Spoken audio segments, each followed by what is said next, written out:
Selamat pagi, masih seputar kasus Jalan Cagak Subang, mengerucutkan saksi-saksi kasus pembunuhan ibu dan anak di Subang, Jawa Barat. Satu di antara saksi yang dicurigai atas tewasnya Tuti Suhartini 55 tahun dan Amalia Mustika Ratu 23 tahun adalah Yosep 55 tahun. Tak cuma polisi yang curiga pada Yosep, bahkan putra sulungnya sendiri yaitu Yoris 34 tahun pun demikian.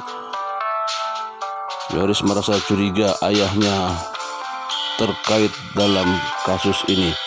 Belakangan baru diketahui bahwa sidik jari Yosep disebut-sebut tercecer di lokasi pembunuhan. Yoris mengungkap jaket milik saksi yang terdapat bercak darah ternyata adalah jaket Yosep. Selama diperiksa sebagai saksi, Yoris rupanya mendapat bocoran mengenai temuan polisi di lokasi pembunuhan. Meski begitu, Yoris mengaku tak mau menaruh curiga pada satu sosok terkait pembunuhan. Hal itu disampaikan oleh Yeti, kakak pertama dari Tuti, saat diwawancarai. Ada curiga, kata Yeti, kakak pertama Tuti dilansir. Yeti menceritakan Yoris memang tak mau mencurigai siapapun sebagai sosok pembunuh ibu dan adiknya. Tapi Yoris tetap merasa canggung jika bertemu dengan ayahnya Yosep. Terlihat pada saat pertemuan di tempat saksi, Yoris tidak menyapa ayahnya Yosep karena Yoris sudah melihat bahwa ada tanda-tanda yang mengarah kepada Pak Yosep. Hubungan Yosep dan keluarga juga sudah tidak harmonis. Dimulainya dengan pertemuan doa bersama yang tidak dihadiri Pak Yosep dan Bu Mimin. Juga Yoris merasakan bahwa banyak sekali hal-hal yang janggal, termasuk bahwa adanya sidik jari Yosep yang banyak di tempat TKP. Saat ini hubungan dari Pak Yosep dengan keluarga dari almarhumah?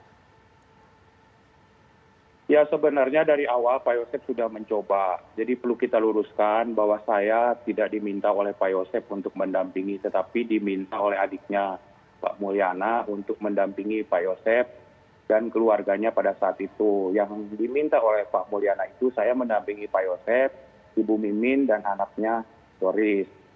Tetapi menjelang saya membawa surat kuasa setelah Pak Yosep dan Ibu Mimin menandatangani, Pak Yoris itu dihubungi oleh Pak Mul, adiknya atau pamannya